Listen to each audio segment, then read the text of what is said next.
साईं सरदार कक्के वाले ने लिखिया, ऐ सुन नाम तबीयतां कोई कोई विच गिल दे गल दियां। आ वेखियां ने आ जिंदा हैन सारे पर जिंदा दिल विरले आ मैं लाशां ही चलदियां। वेखियां ने ओ ठंडे जल दे बह रवान अंदर मैं ते अग्गां भी बलदियां। वेखियां ने घर जालमां फासकां फाजरां दे नेक हस्तियां भी पलदियां। वेखियां ने ताजू टुट कई कीमती दरां यारो विच खाक दे भी रुलदियां। वेखियां ने इक ना सुत्तियां नूं वसल नसीब होया, झाल यार दी झलदियां। वेखियां ने इक जाग सुहाग नूं तरस रहियां, रो रो अखियां मलदियां।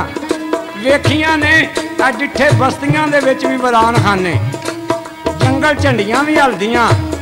वेखियां ने रोना उंबर दा साईं सरदार आया जदों खितियां ढलदियां। वेखियां ने